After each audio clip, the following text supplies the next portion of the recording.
Herkese iyi akşamlar.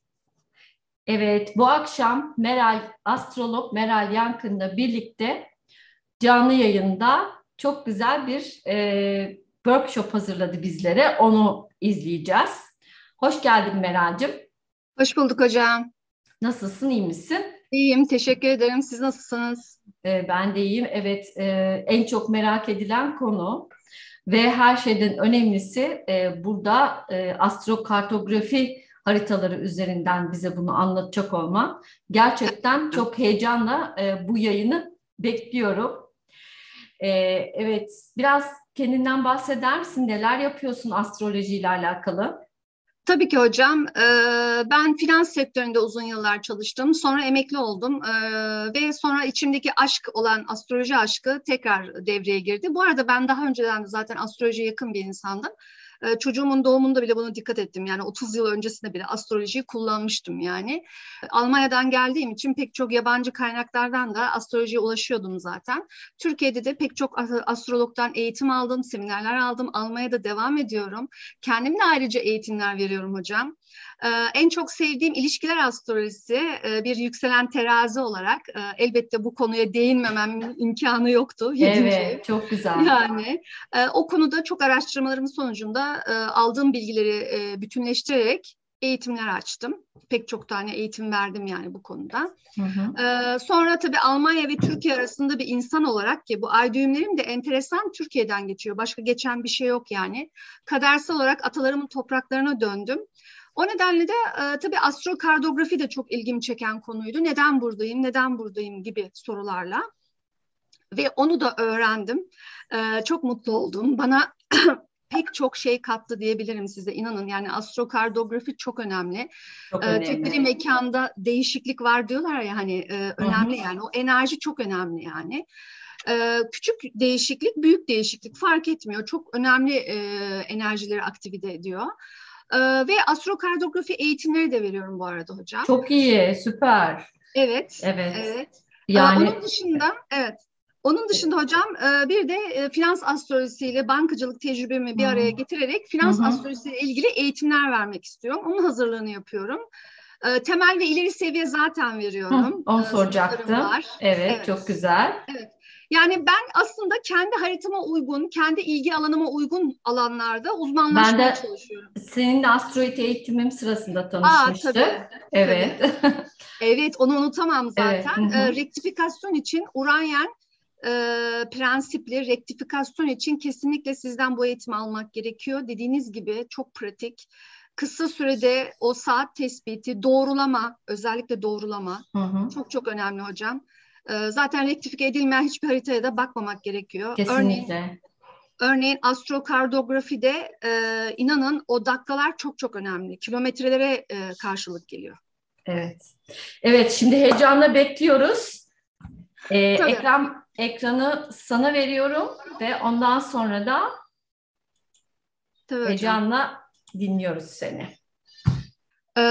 Şimdi astrokardografinin tarihçesine gelirsek, astrokardografi Mezopotamya dönemine kadar dayanan bir ilim.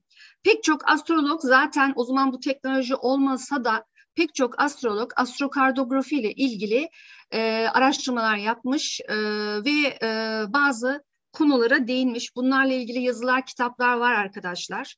En son günümüze gelirsek eğer Jim Lewis 1970'lerde bu konuya çok kafa yormuş. Teknoloji de ilerlediği için zaten haritaların çıkarılması, üzerine tekniklerin eklenmesi kolay olduğu için astrokartografinin son halini oluşturmuş. Ve bu teknik bizim haritamızı dünya haritasının üzerine yansıtıyor. Yani bizim haritamız yukarıda düşünün, dünyanın üzerine düşüyor şeklinde düşünün arkadaşlar. Hani güneş sistemi haritaları gibi de düşünebilirsiniz. Gezegenlerin hangi hatlarını kestiğini bu şekilde görebiliyoruz. Bakın doğum saatinin net olması bu teknikte çok önemli.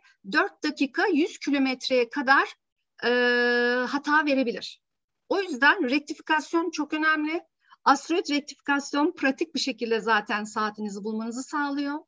O nedenle 4 dakika, bakın çok önemli dakikaları anlatıyorum. 100 kilometre. Biz kilometrelerle çalışıyoruz astrokardografide. Hemen şimdi kilometreyi konuşurken onu da söyleyebilirim. Yani insan için, küçük ölçekli konular için 90 ile 100 kilometre arası alabiliyorsunuz. Büyük olaylar, işte afetler, depremler, büyük olayları da arkadaşlar 900 kilometreye kadar alıyorsunuz. Yani bizim için astrokardiyografide kilometre orp gibi çalışıyor. Orp alanlar da var. Ben genelde kilometreyle çalışıyorum. Orp'la uğraşmıyorum. Daha pratik oluyor. Bu arada benim aldığım yine astroloji seminerlerinden Wayne Moody'nin semineriydi. Kendisi Jim Lewis'in öğrencilerinden. Ve dediğim gibi seminere mümkün olduğu kadar katılın. Eğitimden öğrenemediğinizi arkadaşlar seminerlerden öğrenebiliyorsunuz. Jim Lewis'in anlattığı bir konu benim çok ilgimi çekmişti. Wayne Moody'nin anlattığı. Çünkü kendisi Jim Lewis'in öğrencisi ve astrolojiye inanmıyormuş. Sonra astrokartografi eğitimi aldığında çok şaşırmış. Kendisi tam bir taş koleksiyoncusu olmuş. Bu eğitimden sonra bu arada. Ve arkadaşlar Jim Lewis'in natal haritasında Merkür MC hattından Merkür'ü MC'ye çektiğimizde Merkür MC hattının geçtiği yer Afrika'da Upper Volta dediğimiz yer.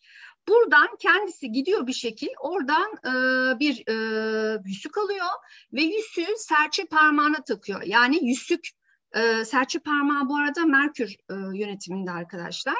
Oraya yüzüğünü takıyor ve sonra astrokartografi tekniklerini geliştiriyor. Bakın, yani haritasındaki Merkür'ün kalitesini arttırıyor. MC'ye çekiyor. MC'ye çektiğimiz zaman zaten astrokartografide öyle bir teknik var. Haritanızda ne yapmak istiyorsanız oraya gezegeninizi MC'ye çekiyorsunuz. Hangi konuda ne ya da IC'ye ascendant'a çekiyorsunuz. Hangisiyle çalışmak istiyorsanız bu şekilde arkadaşlar. Peki astrokartografi bize hangi cevapları veriyor? Örneğin yurt dışında hangi yerde okumalıyım? Hangi şehir, hangi ülke ve gittiğinde ne yaşayacaksın?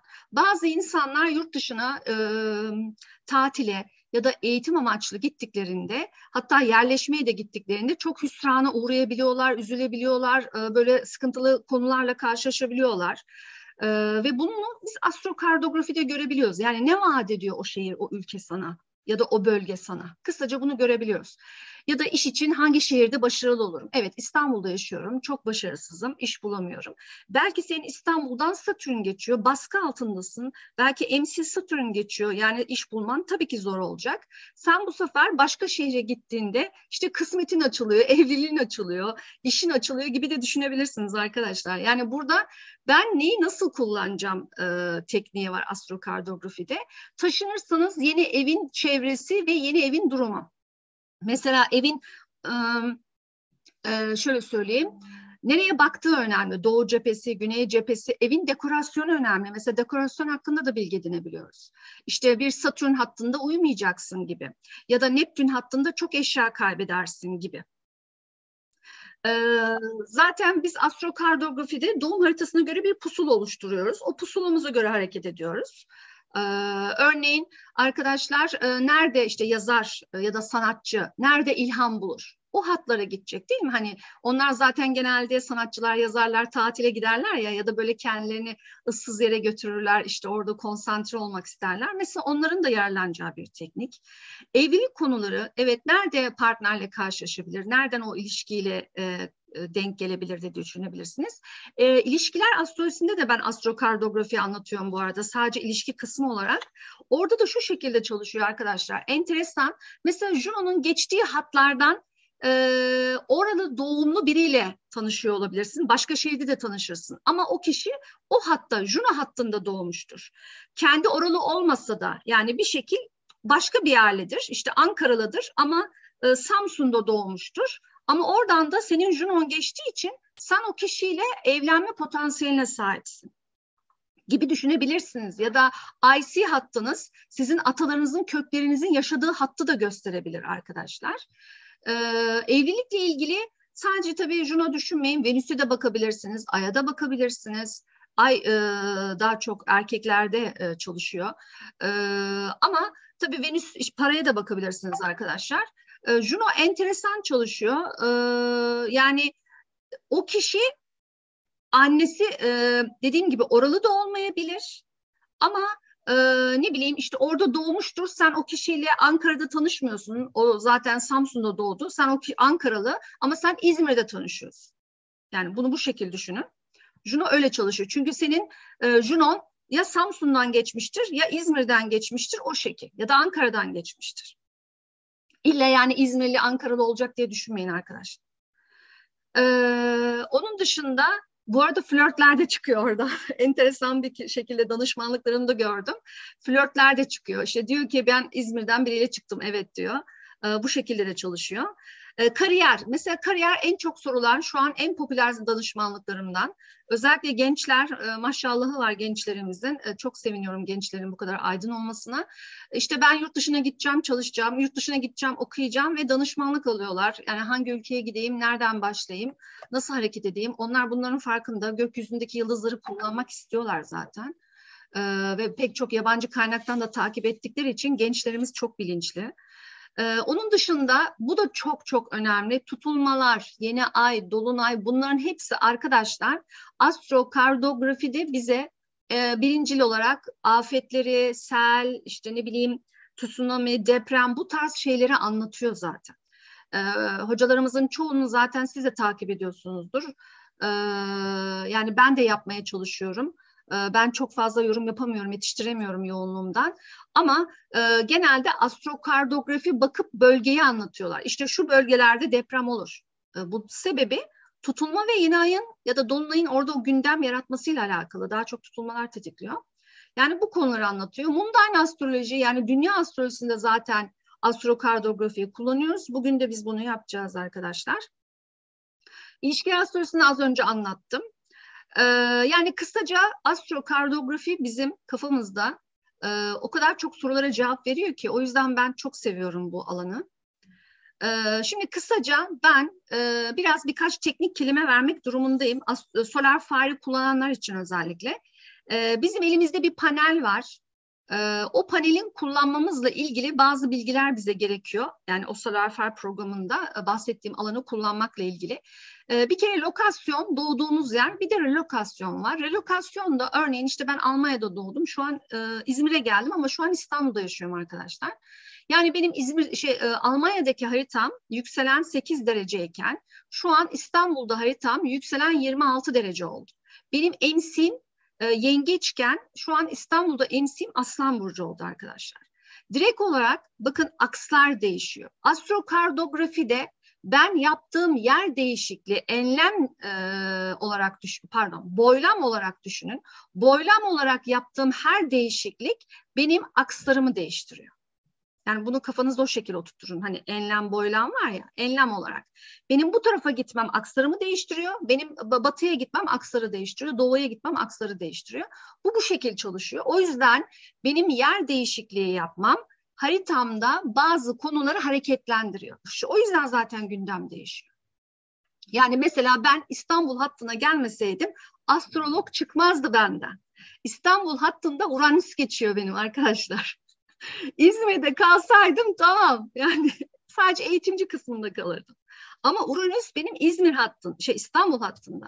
O nedenle hani bunları bile bakabilirsiniz. Örneğin işte kimden eğitim alıyorsun? Onu bile görebilirsin işte Uranüs'ün nereden geçiyor, Jüpiter'in nereden geçiyor? O bölgeden insanlarla daha çok eğitim alıyorsunuz.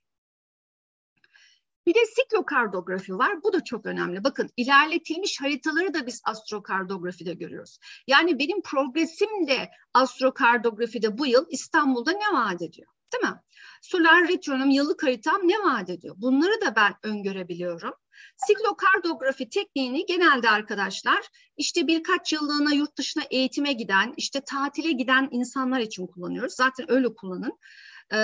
Normalde relokasyon ve lokasyon birlikte kullanacaksınız. Yani benim doğum haritam esastır, %51 o geçerlidir. %49 benim İstanbul'da açtığım 26 derecelik haritam geçerlidir. Ama benim natalim hala İstanbul'da çalışıyor. Yanında İstanbul'daki 26 derece haritam çalışıyor. O mantık bu şekilde. Ama diyelim ki işte ben tatile gittim Bodrum'a. Hemen bakarım ilerletilmiş haritam siklokartografiye ne vaat ediyor, ne anlatıyor bana onu oradan öğrenebilirim. Lines dediğim gibi ana panelimiz Solar Fire'da. Oradan Planet Angel Lines'ı seçtiğimiz zaman arkadaşlar doğduğumuz saat ve tarihe göre natal harita verilerine ulaşıyoruz. O bilgileri oradan ulaşıyoruz. Birazdan pratik yapacağız zaten birlikte. Local Space Lines'da yaşadığın ve doğduğun şehre göre değişiyor. Yani orada lokali kullanmayacağız bugün. Ama lokal dediğim gibi bölgesel seçimlerde, yer değişikliğinde. Celestial ise yine jeodedik, geodedik yörüngeler, yine bu mundane astrolojide kullanabileceğimiz teknikleri anlatıyor. Parallax arkadaşlar, iki etkinin kesişmesi düşünün. Eksen ve meridyen kesişmesi. Bunlar yine sarı çizgili görünüyor ve paranlar çok önemli. Orada kesişen, yani eksenle ve meridyenin kesiştiği noktadaki titreşim tüm paran boyunca, tüm enlem boyunca aynı etkiyi veriyor. Yani orada bir Mars-Satürn kesişimi ise tüm enlem boyunca sen işte Türkiye'nin işte doğusunda da olsa aynı etkiyi alıyorsun, batısında da olsan aynı etkiyi alıyorsun. O kadar önemli. Yine burada da 1 derece orpalanıyor. Bahsettiğim paranda Lines paneli de arkadaşlar şu. Biz şu yukarıyı kullanacağız. Üst kısmı kullanıyoruz. Alt kısım local space, dediğim gibi hani doğduğu yerden başka yerde yaşayanlar işte ya da geçici olarak bir yere gidip tatil yapmak isteyenler şeklinde de düşünebilirsiniz. Biz şu kısmı kullanıyoruz. Paranları da şuradan all paranı seçerseniz açarsınız. Ama harita bu kadar büyükken sakın açmayın. Şuradan da açıları açıyorsunuz. Şuradan da orta noktaları açıyorsunuz arkadaşlar. Buradan da genelde culminate ve rise olarak çalışın. Yani MC ve ascendant olarak çalışın. Zaten MC'nin karşısı IC, ascendant'ın karşısı descendant olmuş olacak. Önce alıştıktan sonra hepsini açabilirsiniz. Ve yukarısı da immundo'da kalacak arkadaşlar. Mesela ben bu kadar büyük çalıştığımda paranları kapatıyorum. Çünkü burada paranlar çok birbirine girer. Örneğin bakın burada beyaz çizgi şöyle şu şekilde giden, şurada göstereyim. Şu şekilde giden beyaz çizgi arkadaşlar ascendant'ı gösteriyor. Şuradan şu şekil giden de siyah descendant'ı 7. evi gösteriyor. Yukarıdan aşağı MC'ler bakın. MC Pluto, MC Merkür böyle aşağı doğru gidiyor. Aşağıdan yukarıda IC'ler var. Bakın kesik çizgili IC'ler de yukarı gidiyor. Yani buradan da bu şekil okuyoruz. Bu tüm dünyanın durumunu anlatıyor. Transit bir harita. Şimdi Ascendant'ta Ascendant'ta gezegenlerin olması ve Ascendant'ın astrokartografi için önemi ne? Zaten Ascendant'ı biliyorsunuz. Ascendant'ta bulunan gezegen aynen 1. evde olması gibi. Yani şimdi benim ascendantımda Venüs 1. evde değil. Ama ben astrokartografiyi kullanarak işte gideceğim, seçeceğim bölge, yer değişikliğine göre ascendantımı Venüs'e getirebilirim arkadaşlar. Böyle enteresan yani astrokartografi baktığınız zaman. Ascendant açılarında kişi parlıyor, ön plana çıkıyor. Yani sizin aslında dışarıdan görüntünüzde bir Venüs eklemiş oluyorsunuz. Ya da bir Jüpiter ekleyeyim. Daha böyle iyimser, pozitif bir insan görünüyorsunuz. Ama işte ne bileyim doğduğun yerde öyle değildin ki, öyle bir etkiye sahip değildin ki ama işte gittiğin yerde artık öyle bir etkiye sahipsin. Bu arada gezegenleri tamam çekiyoruz diyorum ya hani yükselene çekiyoruz, MC'ye çekiyoruz. Bu haritanın vaat ettiği kadar gezegen kalitesi çalışıyor.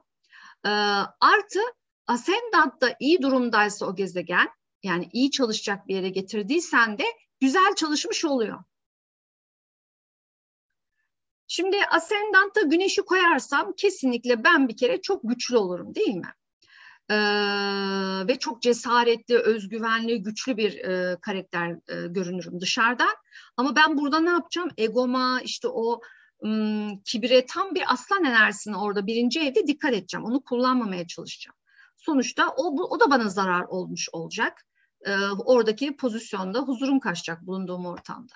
Ayı oraya çekersem kesinlikle çok duygusal biri olacağım. Belki de kilo alacağım, değil mi? Beslenme günleri konuları ön planda.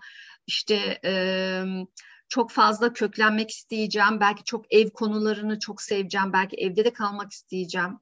Sonuçta ay gündemi var ya da her gittiğim yeri orada evimde gibi hissedeceğim. Gibi çalışır. İşte annelik konuları, hamilelik konuları verebilir. yuva, aile konuları verebilir arkadaşlar. Ama tabii yine burada duygusal olarak ayın kalitesi ne senin natalinde, o da önemli vaat olarak. Merkür oraya çektiğim zaman evet zihinsel olarak çok aktif olacağım, çok iletişim açık olacağım. Belki bazı ticari bağlantılarım olacak, işte iş bağlantılarım, eğitim bağlantılarım, çevrem falan artacak. Belki çok hareketli olacağım, popüler olacağım gibi de olabilir. Ama tabii burada yine Merkür'ün haritadaki durumu ve benim zihinsel olarak onu nasıl kullandığım da önemli. Yazarlar için yine iyi, güzel bir ortam düşünebiliriz. Yani Ascendant 1. ev, evet yazar için güzeldir. Ama Neptün de mesela güzeldir aslında. Neye yazdığına da bağlı arkadaşlar. Böyle düşünmemiz gerekiyor. Venüs'ü oraya çektiğimde sanatsal anlamda güzel, popülerlik verir. Estetik bir bakış açısı olduğu için çevresinde zaten güzel görünür, beğenilir. Bu şekilde de düşünebilirsiniz. Mars'ı yükselene çektiğim zaman da bu yorucu. Yani burada kesin sporcu olacaksın, spor yapacaksın, sürekli harekette olacaksın. Yoksa sürekli o Mars'ın o gergin enerjisiyle yaşamak, onu barındırmak, onunla devam etmek kişiyi yorar arkadaşlar. O nedenle kesinlikle burada Mars Ascendant'taysa spora yazılmak, spor yapmak daha da iyi gelir.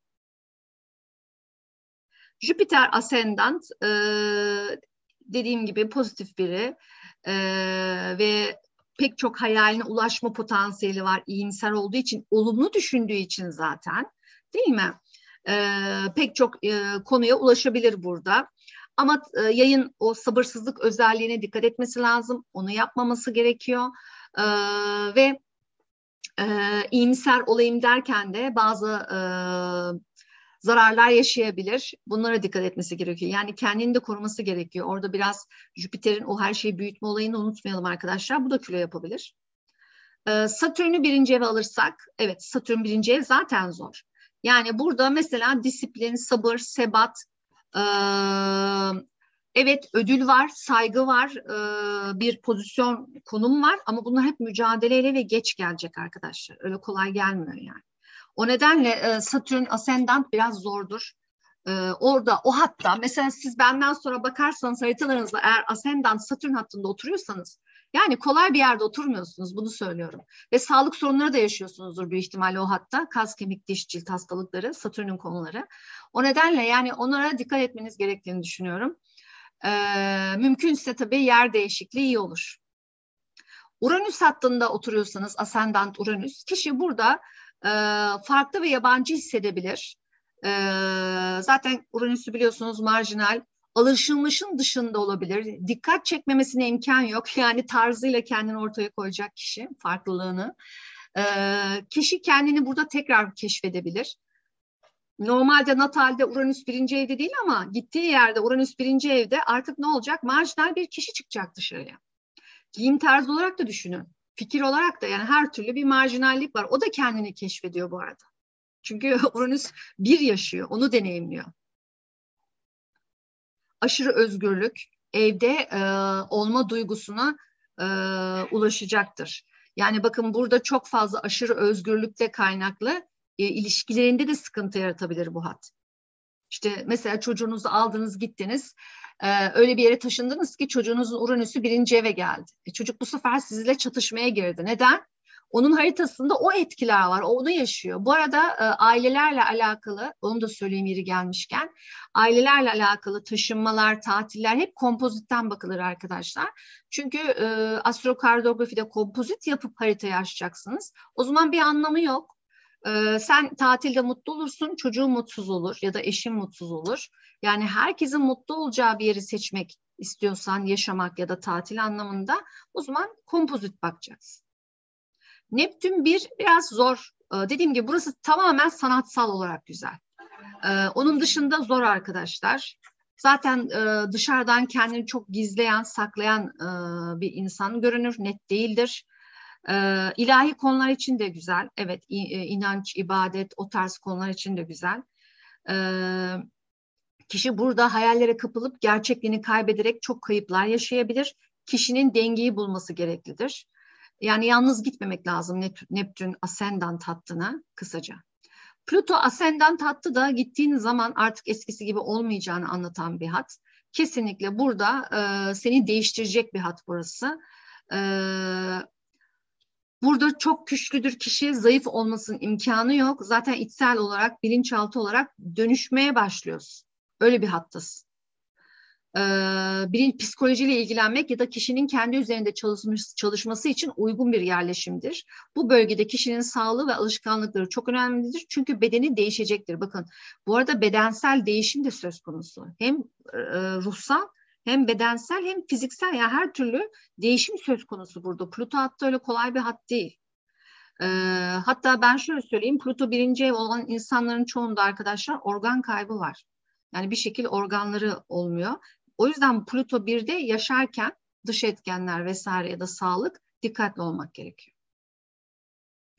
Descendant'a geldik, 7. 7. evdeki gezegenler benim karşımdakilerle olan ilişkimi anlatır. Ve yine astrokardografide arkadaşlar 7'de olan, benim gittiğim yerde, yaşadığım yerde ya da doğduğum yerde hangi gezegenler varsa bana onu anlatıyor. Yani oradaki ilişkilerimde ne gündemler yaşanacak, oradaki ilişkilerimde neler olacak ve ilişkimin kalitesi ne? Bana bunu anlatıyor. Hatta işte Descendant'ı biliyorsunuz, 7. ev evliliği anlatıyor. Güneş oradaysa bakın, ilişkiler kişi için çok önemlidir. Güneşin orada 7'de parlatmak istiyor. Güneşi oraya düşmüş. 7'de parlatacak. Onun için ilişkiler çok önemli, ortaklık çok önemli, eşi çok önemli. Bu şekilde düşünebilirsiniz. Yaratıcılığın devamı için onaylanma ihtiyacı var. Kişi ilişkisinde cesaretli ve yeni ilişkilere çok açıktır. Bu konuda kişinin dikkat etmesi gereken şey kurtarıcı ya da kahraman rolünü üstlenmemesidir. Kişinin eşi ben merkezli, yaratıcı ve cesaretli biri olabilir. Kişi hem cömerttir hem karşısındakinden cömertlik bekler. Burada yine güneş konuları çalışıyor. 7. evde. Ve terazinin evi olduğu için arkadaşlar kurban rolünden sıyrılması lazım, değil mi? Hani ilişkinin gitmesi için bazı şeyleri tolere edeyim derken kendini kaybetmemesi gerekiyor. Yine Descendant'ta ayı oraya koyarsak orada kesinlikle ilişkide, yani karşısına gelen herkesle bir kere duygusal bir bağ kurmayı anlatıyor. İlişkilerinde çok hassas, bakıcı rolü üstlenebilir, bakın. Eşlerine annelik yapmaya çalışabilir, o hatta yaşıyorsa o kadın. Terapi almak için uygun bir lokasyon. Kişi için rahatça içini dökebilir, bakın, duygusal olarak kendini dökmek anlamında uygun bir lokasyon. Kişi kendi gereksinimlerini arka plana itip ailesine öncelik tanıyabilir, değil mi? 7'de aysa senin ailen ön plandadır, annen ön plandadır. Duygusal bağların ön plandadır gibi de düşünebiliriz. Merkür 7'de ise arkadaşlar kesinlikle burada ilişkilerde mantık devrede oluyor. Bu ticari ilişkiler verebilir, bakın. İş bağlantılarıyla ilgili ilişkiler verebilir. O anlamda Merkür'ü 7'de iş için de çok güzel kullanabilirsiniz. Ve akılcı ilişki kurduğu için ortaklık anlamında da güzel, değil mi? Mesela ortakla bakıyorsunuz astrokartografi, çıkartacaksınız, kompozit çıkartacaksınız. Merkür 7 güzeldir. Merkür Descendant'tan geçtiği yerde demek ki sen ortaklığınla alakalı çok iyi iş bağlantıları yapacaksın. Yani bu şekilde düşünebilirsiniz. Çok güzeldir. Yani neyi nasıl kullanmak istiyorsanız arkadaşlar, evleri, aksları ona göre kullanacaksınız. Tekrar söylüyorum. Teknikte gezegenleri aksa almak. Venüs'ü düşünürsek eğer 7'de, Venüs oradaysa kesinlikle sen o bulunduğun bölgede evlilik gündemi yaşayacaksın. İş ortaklığın da olabilir, aşk ortaklığın da olabilir. Partner oradan çıkabilir. Merkür'den de çıkar aslında da. O da hani bir sözleşme imza atma. Merkür'den de çıkar ama biraz akılcı bir evlilik olabilir. Orada başka göstergelere de bakmak gerek. Yani burada kişi ilişkilerinde alma verme dengesi, işte sevgi, para konularını karşısındakilerden beklentileri olarak algıladığı bir yer diye düşünebilirsiniz. Mars 7 çok zor. Burada kesinlikle tartışma enerjisi. Nasıl bir de zorsa karşıda da zor arkadaşlar. Agresif, tartışma, mücadele, rahat değil. Yani ilişkilerinde rahat değil. Mesela evlendiğin yerde 7. evinde Mars varsa, yani orada yaşıyorsan hala rahat bir evlilik geçirmiyorsundur. Astrokartografiye baktığımızda. İşte İzmir'de oturuyorsun. Descendant'ta Mars'ın var. Demek ki sen Ankara'da evlendin ya da Ankara'da tanıştın eşinle ama İzmir'de oturuyorsunuz, tartışıyorsunuz İzmir'e gelmiş geleli. İşte bunun sebebi 7. evdeki Mars arkadaşlar. Çünkü ilişkilerde tartışma veriyor, agresyon veriyor, gerginlik veriyor. Yani huzur yok. Jüpiter, bu çok ilişki demek, çok çevre demek, çok insanla tanışmak demek. Hatta eğitim alanında da güzel çalışır. Mesela eğitimcilerin değil mi hani konferans vermek için, eğitim vermek için gittikleri yerlerde işte müşteriler anlamında, hatta karşımızdaki Jüpiter müşterilerimiz de olabilir arkadaşlar. Uluslararası müşterileri de anlatabilir.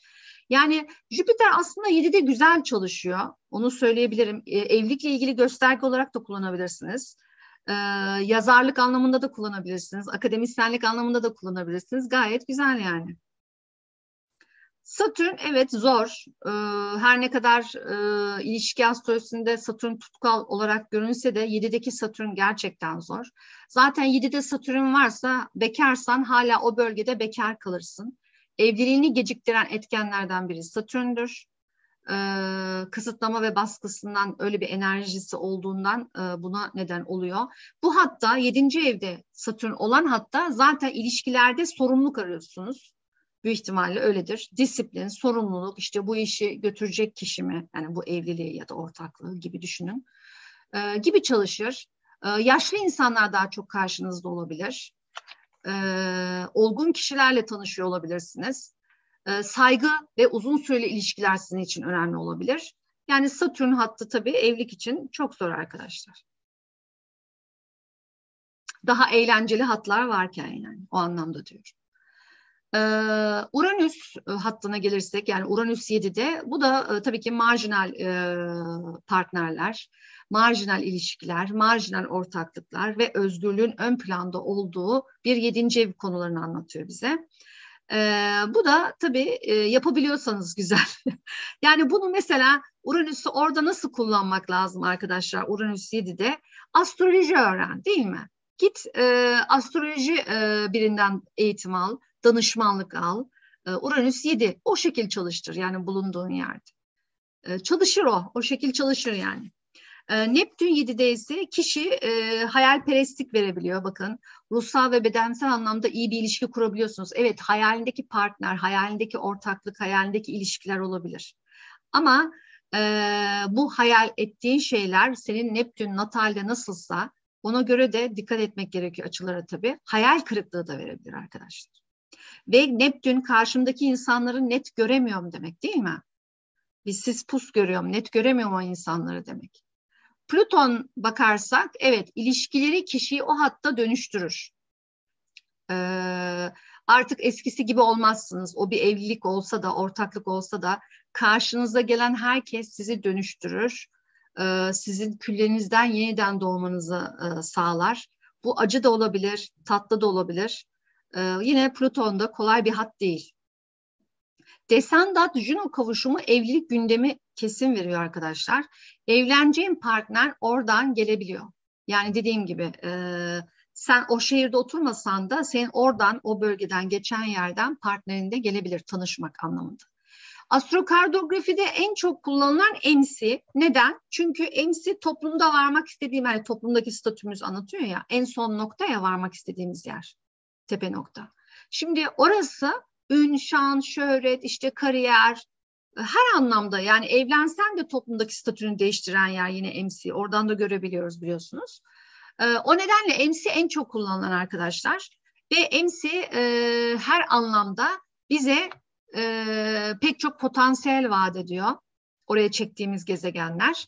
Hem iş hem aile, sosyal hayat, aile hayatı vesaire hepsini, özel hayat hepsini kullanabildiğimiz için MC güzel zaten. Dünya astrolojisinde de yöneticileri ve hükümetin durumunu anlatıyor. Kralların durumunu anlatıyor. Ben bugün biraz bireysel anlatıyorum ama siz heveslenip bakarsanız diye özellikle anlatıyorum. Ama biz mundane, dünya astrolojisine göre birazdan analiz yapacağız arkadaşlar. Şimdi ben MC'ye güneşi aldığım zaman zaten ben toplumsal olarak çok dikkat çekmeye başlıyorum değil mi? İnsanlar beni çok fark etmeye başlıyor. Daha çok saygı duymaya başlıyor.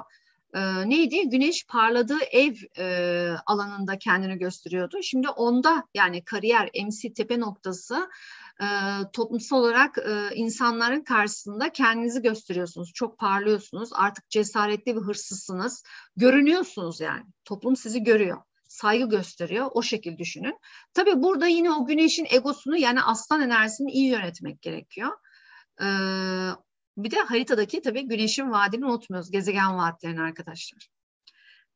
Ay MC'de ise bakın direkt olarak ay. Hemen ev. Kişi home office çalışabilir. Bakın MC ayı aldım ama evde çalışıyor. Evden kariyer yapıyor. Çünkü ay MC. Ya da kadınlarla alakalı konularda bir kariyer yapabilir. Ya da etrafındaki kadınlar kendini kariyer anlamında destekleyebilir. Ne bileyim işte kendi bir proje geliştirir.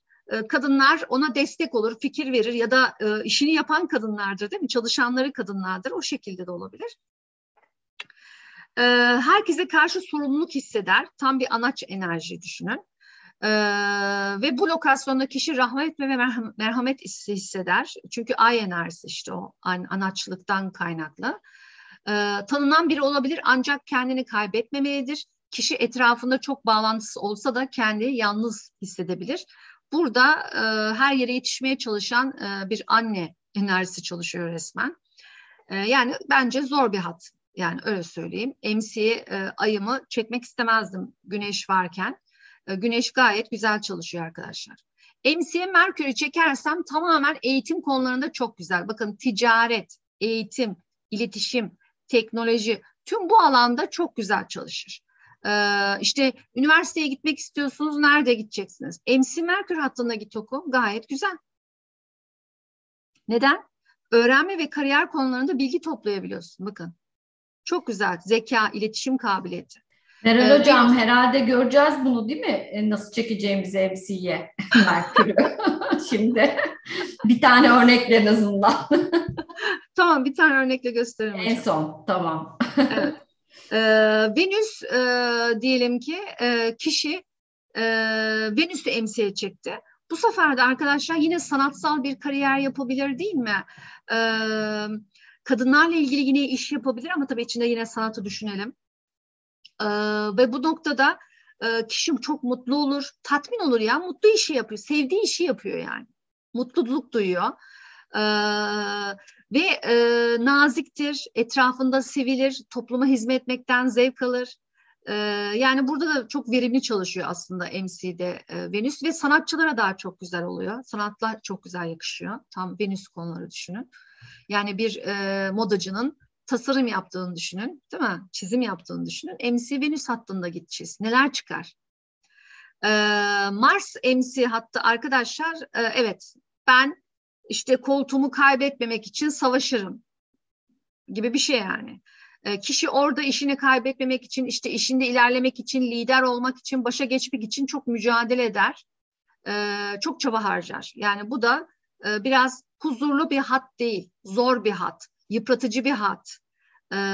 Sürekli cesaretli olduğu için her yere savaş enerjisiyle hareket ediyor. Öyle bir durumu anlatın, enerjiyi anlayın yani. Sıkıntı yani arkadaşlar. Mesela işinizden memnun değilsiniz, haritanıza baktığınızda MC Mars varsa emin olun bu işte bu çalışıyor yani. Sürekli agresyon, sürekli tartışma, sürekli gerginlik, sürekli bir konu çıkıyor. Yani hakkınızı bile alma konusunda savaşmak zorundasınız. Yani hiçbir şey size gelmiyor kolay. O şekilde düşünün. Jüpiter yine eğitim anlamında çok güzel arkadaşlar. Yani MC Jüpiter yine toplumda tanınıyorsunuz, eğitmen olarak tanınıyorsunuz, ünlenebilirsiniz. Bakın Jüpiter, uluslararası bir üne sahip olabilirsiniz, uluslararası bir eğitimci olabilirsiniz. Mesleki başarı ve şans verir. Zaten kısmet gezegeni, şans gezegeni. Ve beklentileriniz karşılanıyor. Düşünsenize MC Jüpiter ne kadar güzel. Hepimizin böyle olsa. Ve büyüyebilirsiniz, değil mi? Hayallerinizi gerçekleştirebilirsiniz. Evet, Satürn burada olursa ne olur? Kişinin işle ilgili başarısı yok arkadaşlar. Garanti değil. Çünkü neden? Satürn disiplin istiyor, sorumluluk istiyor. Zaten sana başarıyı geç veriyor. Yani burada çok ciddi bir sabır enerjisi var. Çok fazla sorumluluk veriyor. Yani burada Satürn'ü zaten patronlarınla dibine kadar deneyimlersin. Uranüs'ü MC'ye çekersek Kişi burada kariyer, bu arada çekmek diye bir şey illa çekmek zorunda değilsiniz. Yani biz haritamızı açtığımızda zaten gezegenleri göreceğiz. Ama hani alternatif böyle de yapan var. Hani böyle de yapan var. Teknik olarak anlatmaya çalıştım. Ama biz açtığımızda zaten görüyoruz. MC Uranüs hattı kariyerde ani değişimler verir. Astrolojiyle alakalı kariyer yapmak istiyorsan, marjinal bir kariyer çalışman varsa o hatta git yap. Ama öbür türlü sen sanma ki işte şimdi öğretmen olarak başladın. Sonra bir de bakarsın ki ne bileyim doktor olmuşsun, başka bir okula gitmişsin, başka bir bölüm okuyorsun, doktorluğa geçmişsin gibi. Yani orada senin mesleki garantin yok. Sürekli bir değişkenlik var. Tatminsizlik veriyor arkadaşlar Uranüs MC'de. Neptün, evet Neptün sanatsal projeler için çok güzel. Ama ne yapıyoruz? Burada dağılmamaya dikkat ediyoruz arkadaşlar. Hassas bir konum burası. Kariyer için evet projeler üretebilirsin ama orada sana gelecek olan kariyeri kaçırabilirsin, ıskalayabilirsin. Çünkü neden? Dağılma var. Ve hayal kırıklığı yaşam olasılığın çok yüksek. Senin gerçekliğinle, çünkü Neptün'de MC hayal ediyorsun. Gerçekle senin hayallerin arasında çatışma olabilir. O yüzden çok sıkıntılı bir hat. Ama şifa, spiritüel konular, sanat anlamında da orası değerlendirilebilir. Tabii bu şey yapacaksınız. Bu işte ilerletilmiş haritalar, yani siklokardografide sen MC Neptün'ü değerlendir. Öyle güzel çalışır. Hani tatillere gidiyoruz ya. İşte sen tatile gidiyorsun, yaratıcılığını arttıracaksın. Öyle bir bölgeye gidiyorsun. O zaman bunu tercih edeceksin. MC'de Plüton, kişi otoriteyle ya da kariyerle ilgili değişime zorlanabilir. Bu konuda kişi araştırmalar yapabilir ve başkalarının kaynaklarını yönetme gibi gündemleri olabilir. Kişinin hedefi olursa başarı veren bir konumdur. Aksi durumda kişi güçlenemez. Tabii ki burada plütonik bir enerji var. Yani senin başladığın kariyerdeki hayallerin değişecek. Farklı olacak. Yani başladığınla sonraki sen aynı sen olmayacak, o hatta değişiyor. Şimdi geldik son aksımıza arkadaşlar. IC aksımız. IC de burada yine 4. ev konuları gibi düşüneceksiniz. Fiziksel ve ruhsal köklerimizi anlatıyor değil mi? İçsel ve gizli özel hayatla ilgili konuları anlatıyor. Çünkü biz 4. ev işte hayatımızın da sonunda anlatıyor. Yani kendimizle baş başa kaldığımız alan aslında. Ve dünya astrolojisinde de bakın IC depremler, bombalar, afetleri gösteren bir köşe ev. IC ve Mars kavuşumu varsa o bölgeye gidilmemeli. Özellikle natal haritada Mars olumsuz açıları varsa. Neden derseniz kesinlikle aile içi çatışmalar veriyor arkadaşlar. O hani şiddetli aile tartışmaları var ya, Allah korusun, kesmeye, öldürmeye, bıçaklamaya kadar gidiyor. Mars Neptün varsa zaten dolandırıcılık gibi konular. Yani IC hattındaki gezegenler de gerçekten çok önemli. Akslar zaten önemli değil mi? Evlerden önce akslarımız çok önemli. Güneş IC'de ise kişi zaten evde mutlu oluyor. Yani evcimen diyebiliriz. Evde otoritesi var. Hayatı evde dönüyor. Belki işini bile eve taşımıştır diyebiliriz değil mi? Her şeyini orada parlatmak istiyor.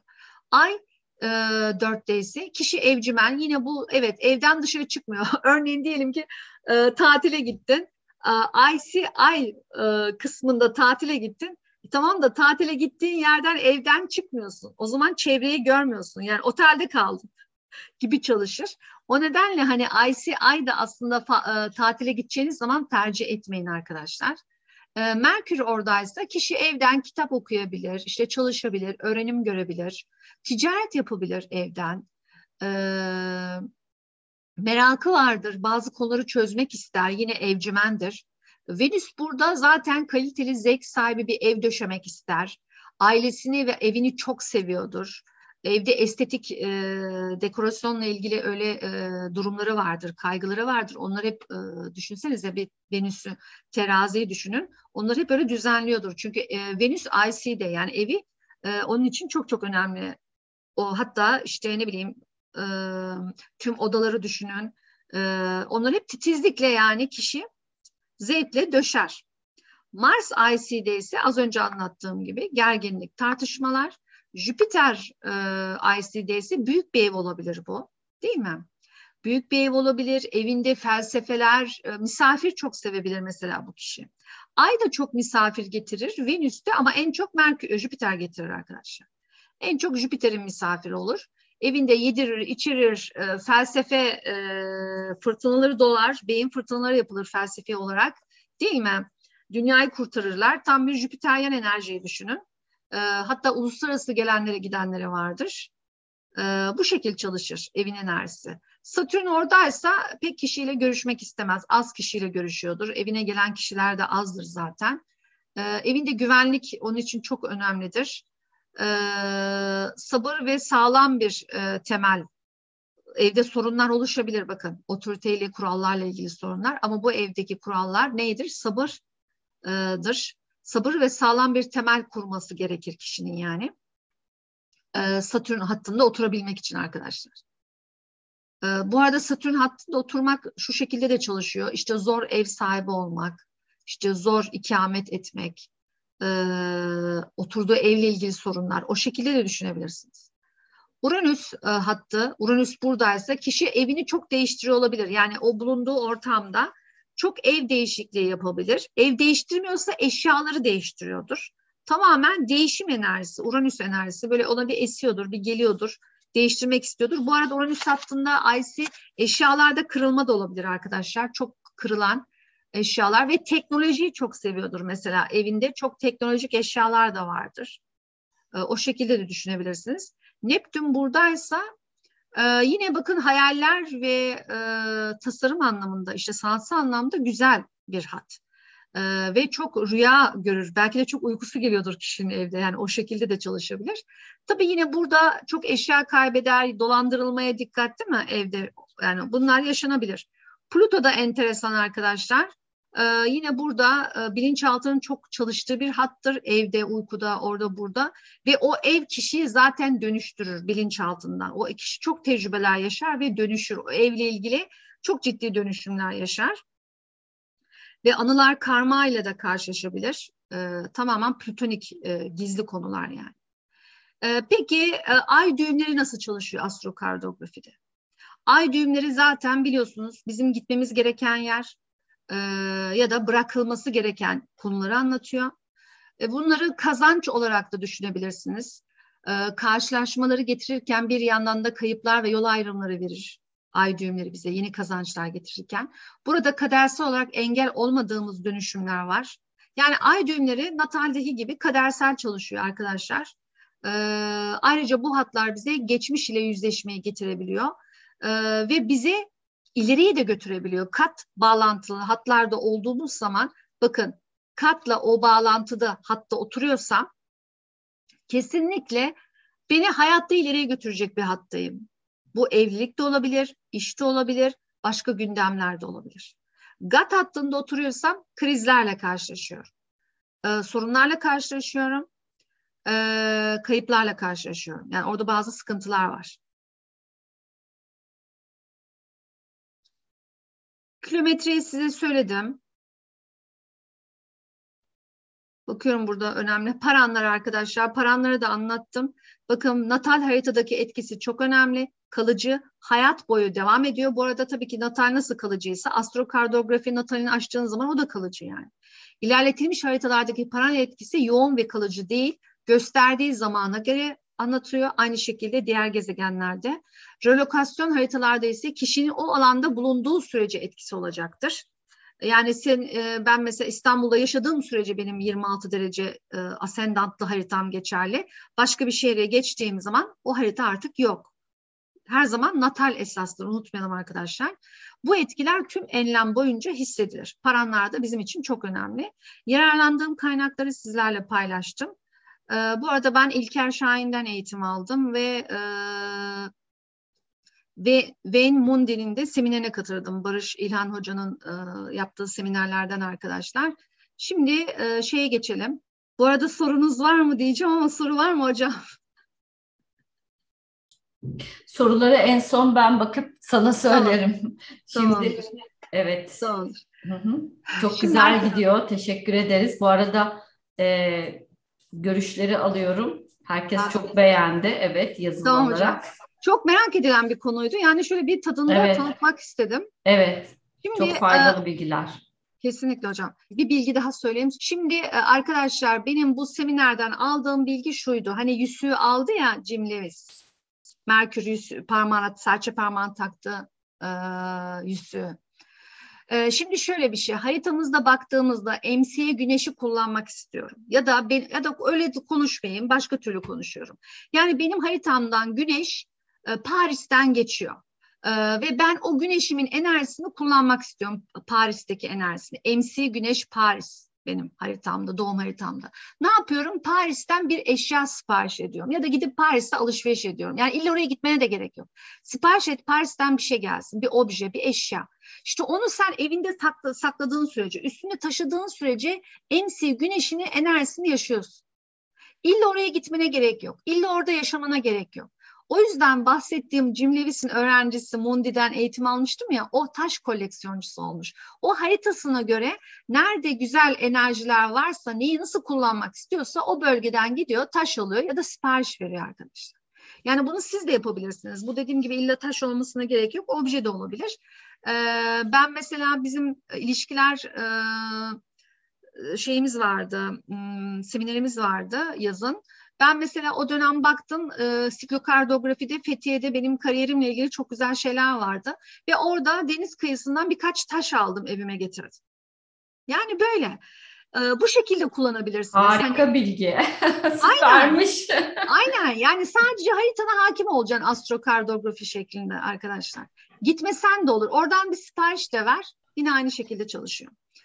Bakın, olay anı astrokartografi haritasında ay düğümleri, Lilith parana var. Görüyor musunuz? Manipülasyon, kadersel olarak manipülasyon yaşamış bu halk.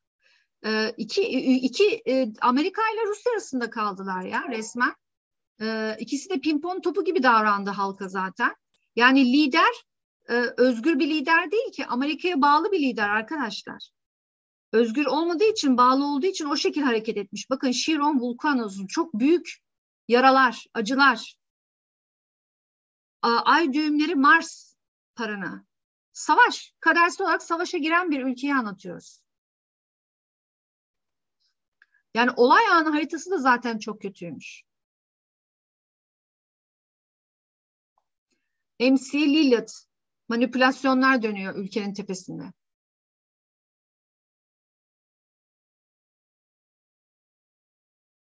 Önümüzdeki tutulmayı açmak istiyorum o bölgeye. Evet. Ascendant Mars karesi var. Halk bir hareket halinde, bir mücadele halinde. İşte halk canının derdinde yani kısaca. MC Kronos karesi var. İyi liderlik yapmamış yönetici. Zeus MC kavuşumu var. Bakın bu tarafta. Stratejik gündemler. Bakın, Harkov'dan Satürn geçiyor. Harkov'u aldı galiba Rusya. Vermez. MC Satürn üçgeni var burada. Bu bölgeye vereceğini düşünmüyorum örneğin. Soru var mı hocam? Soru yok ama yani çok değerli ve güzel bilgiler olduğunu yazıyorlar. Gerçekten de öyle. Bu arada öğrencileriniz de burada. Teşekkür ederim. Evet, çok güzel. Benim öğrencilerim de var. Sizin öğrencileriniz de var. Harika. Diyorlar, her ülkeden, şehirden gelenlere sipariş veririz artık. Harika, süper diyorlar. Evet, evet, aynen, aynen. Zaten Evet. bakmak önemli. Yani ben burada şunu demek istedim. Mesela şöyle yapayım. Diyelim ki Putin'in haritasını açalım. Şimdi bu Putin haritası. Hı Ben hı. bunun astrokartografi olarak açıyorum. Şuradan da paranları kapattım. Şöyle açıları alayım. Uzaklaşalım. Prev ile uzaklaşıyoruz arkadaşlar. Tamam. Hatta açıları kapatayım, daha iyi olur. Şöyle. Şimdi ben buradan şeyi görebilirim.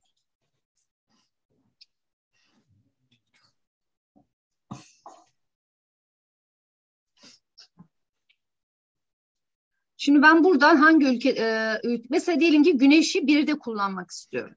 Tamam mı? Mesela şurada ascendant güneş geçiyor. Şöyle işaretleyeyim, bakın şuradan ascendant güneş geçiyor. Yani ben buradan şu hattan alışveriş yaparsam Edinburgh, Birmingham buradan geçiyor. Ben buralardan alışveriş yaparsam bakın İspanya'dan da geçiyor. Aşağı doğru da gider. O enerjiyi güneş birde gibi, yani yükselenimde güneş varmış gibi kullanmış oluyorum. Şeklini düşünebilirsiniz. Bu şekilde. Hani 1'e al, 2'ye al falan diyoruz ya, işte MC'ye çek. Bu şekilde hocam. Başka soru var mı? Şimdi şunu mu anlıyorum? Mesela kendi natalını açıyorsun. Burada ASC nerede? Oraya bakıyorsun. Ya da Hani MC. o çekmek nasıl, onu anlamadım. Yani bunu nasıl değiştirebiliyorsun ülkesini? Onu nasıl değiştir? Onu anlatayım o zaman. Şöyle biraz daha uzaklaşayım. MC'ler gelsin. Tamam. Şöyle geleyim. Mesela MC'ye güneşi getireceğiz. Tamam mı? MC güneş hangi hattaymış? Şu hatta. Yani sen bu şehirlere gittiğin zaman MC'nin senin birinci eve geliyor. Anladım şimdi. Yani oradaki şehirleri bulacaksın. Onun işaretlediğin zaman mesela diyelim burada bir şehir olsun. Şöyle yapayım ben mesela. İşte şehir de tam göremiyorum ama biraz yaklaştıralım, görmeye çalışalım. Tamam, MC birinci eve geliyor. Mesela orada Venüs nereye geliyor? Bir saniye hocam, söyleyeceğim. Samarkand mesela, tamam mı? Ben şimdi Putin'i Samarkand'a gönderiyorum. Yani şuraya göndereceğim. Şimdi şuradan şey yapayım. Uçak modu var. Ona bastım. İnşallah çalışır. Bazen çalışmıyor. Geldim Samarkand'a.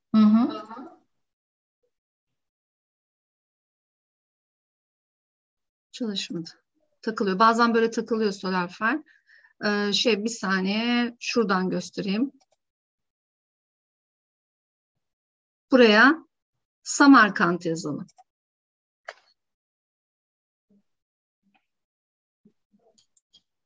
Ama Samarkand Özbekistan'a ait. Şöyle yazalım.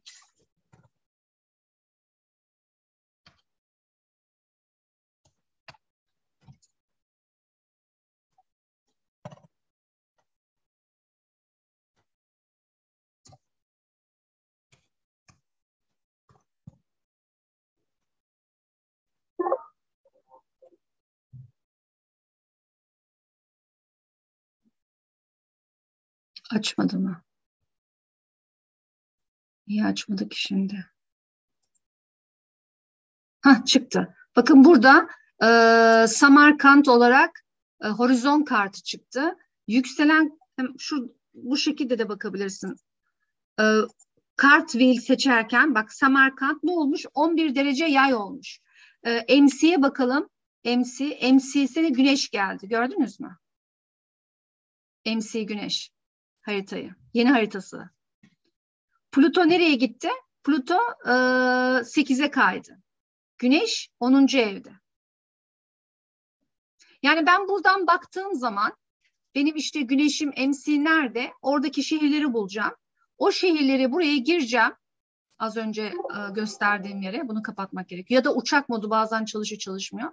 O zaman sizin yeni bir haritanız açılıyor. Burada 11 derece yay oldu şu an. Mesela Samarkand'a gittiği zaman Özbekistan'a Putin 11 derece yay olacak güneşi. MC'de olacak ama o MC Pluto'yu seviyordur. Yapmaz o. Şimdi mesela bir şey söylemek istiyorum. Mesela ben İstanbul'da Çekmeköy'de oturuyordum. 6 ay önce Sarıyer'e taşındım.